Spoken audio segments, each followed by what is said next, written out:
ফের দলের সাংগঠনিক দুর্বলতা নিয়ে জগদ্দলে সুর চড়ালেন অর্জুন সিং। নিশিদিন ডায়াগনস্টিক সেন্টার, এ কমপ্লিট ডায়াগনস্টিক সলিউশন। আমাদের ঠিকানা 144/1 সেন্ট্রাল রোড, আনন্দপুরি, ব্যারাকপুর, কলকাতা 122। আমাদের যোগাযোগ 9875338719। দলীয় সাংগঠনিক দুর্বলতা নিয়ে আবার সুর চড়ালেন ব্যারাকপুরের প্রাক্তন সাংসদ তথা বিজেপি নেতা অর্জুন সিং।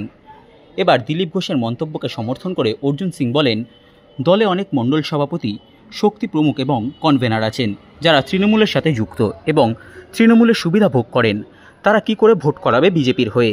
ভোটের দিন তাদের দেখা যায় না। বিজেপি ভোট করাতে জানে না। ভালো সংগঠন করতে পারে, ভালো স্লোগান দিতে পারে, কিন্তু ভোট করাতে পারে না। দিলীপ ঘোষ ঠিক বলেছেন। পরে হলেও বুঝেছেন দিলীপ ঘোষ বলে দাবি করেন অর্জুন সিং। দিলীপ তো অনেক সিনিয়র লিডার, হয়তো উনি এবার কালকে অনুভব করতে পেরেছেন। আমি তো প্রথম দিন থেকে বলি যে বাংলায় ভোট হয় না, ভোট করাতে হয়। এবার নিচে লেভেলে ভাবতে হবে দলকে, সংগঠনটাকে কার হাতে দিতে হবে, কে লোকটা কাজ করবে। আমি কাউকে ছোট করছি না, কিন্তু একজন টোটো চালাবে, সে তৃণমূলের ইউনিয়নের আন্ডারে টোটো চালাবে, আর সে মণ্ডল প্রেসিডেন্ট যদি থাকে, সে বুথ প্রেসিডেন্ট যদি থাকে, যে শক্তি প্রমুখ থাকে, সে কোনো দিনই কাজ করতে পারবে না। তার তো একটা সবসময় ভয় লেগে থাকে আমার টোটো বন্ধ হয়ে যাবে। এমনও মণ্ডল প্রেসিডেন্ট আমি দেখেছি যে অটো চালাচ্ছে আর তার পিছনে তৃণমূলের, অটোর পিছনে তৃণমূলের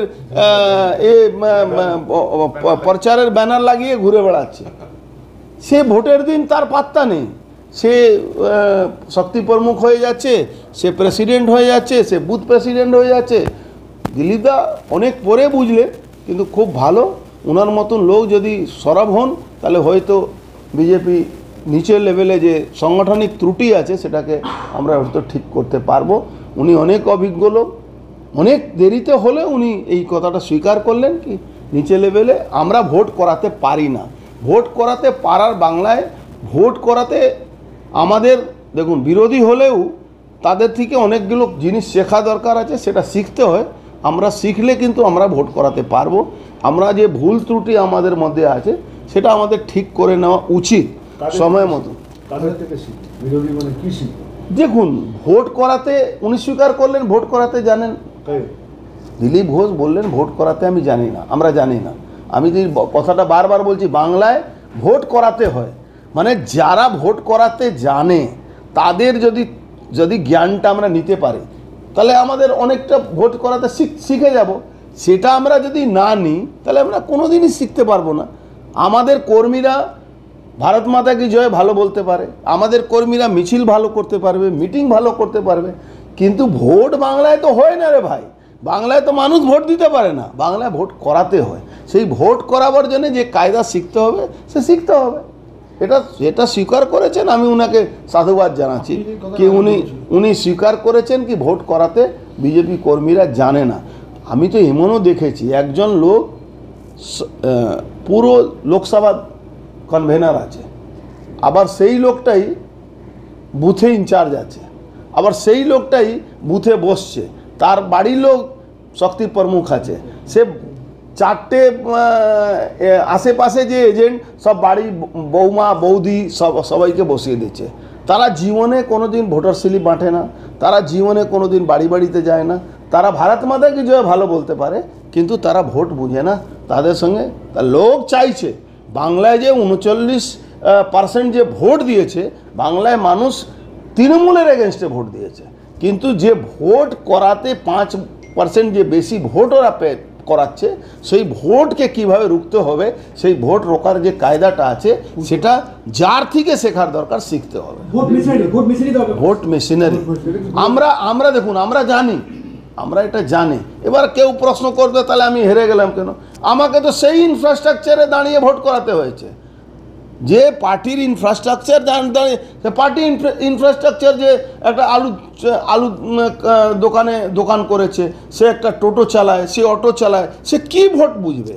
সে ভোট করা আমাকে বাধ্য হয়ে ওকে দিয়ে ভোট করাতে হচ্ছে। তারা ভোটের দিন গায়েব, মণ্ডল প্রেসিডেন্ট ভোটের দিন নেই। যে এখানে সোকল নিজেকে নেতা ভাবে, সে লোকটা তৃণমূলের কন্ট্রাক্টর। একটা বিজেপির কোনো বড় নেতা, সে মিউনিসিপ্যালিটিতে চাকরি করছে, তাকে কোনোদিন সরাচ্ছে না, আর তাকে সরাচ্ছে যে এটা গরিব মানুষ যে বুথে কাজ করে, সে ঝান্ডা নিয়ে বিজেপি জিন্দাবাদ করে, তার যদি 5 দিন কাজ পায় তাকে তাড়িয়ে দিয়েছে ইসাপুর রাইফেল ফ্যাক্টরিতে। একটা বিজেপি হয়ে কাজ করেছে, তাকে কন্ট্রাক্টর তাড়িয়ে দিয়েছে। আমি বলেছি, আমি ওখানকার জিএমকে বলেছি, তৃণমূল ঠিক করবে কি কে এখানে কাজ করবে কি না করবে। তো এই ধরনের যদি লোক বিজেপিকে তার দায়িত্ব পেয়ে যায়, দায়িত্ব দিয়ে দেয় যে কোনো কারণে, দেখুন রাজনীতিতে ওই কিছু লোক থাকে ওই নেতার আশেপাশে ঘুরে বেড়ায়।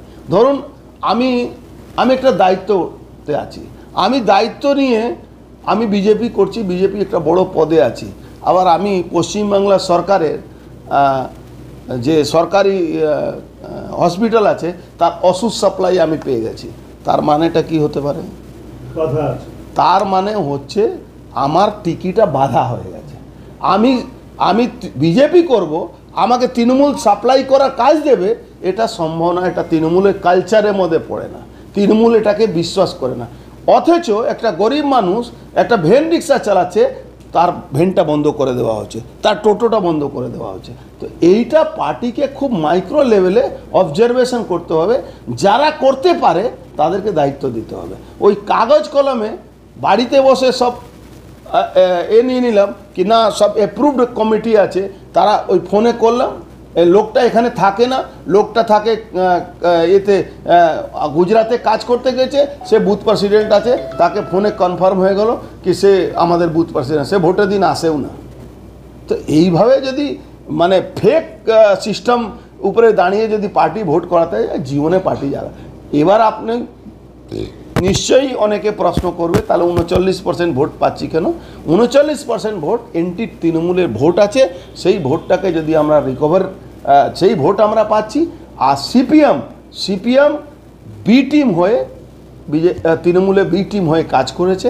এবার সিপিএম জন্যে অনেক সিট আমরা হেরেছি, কেন সিপিএম পুরো হিন্দু ভোটটাকে কেটেছে, মুসলিম ভোট পুরোটাই সিপিএম ওটা তৃণমূলে গেছে, আর Hindu vote no vote to BJP, no vote to Modi করে সেই ভোটগুলো কেটে দিয়েছে।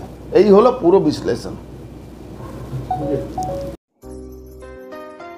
সাধ্যের মধ্যে স্বপ্নের ফ্ল্যাট খুঁজছেন? লাবণ্য গ্রুপের পক্ষ থেকে ব্যারাকপুর হরিসভা মন্দিরের নিকটে সোনাঝুরি আবাসন। থাকছে lift, top floor, set, 0% GST। এছাড়াও থাকছে ব্যাংক লোনের সুব্যবস্থা। ফ্ল্যাট বুকিং চলছে। আমাদের যোগাযোগ 7278 200 456।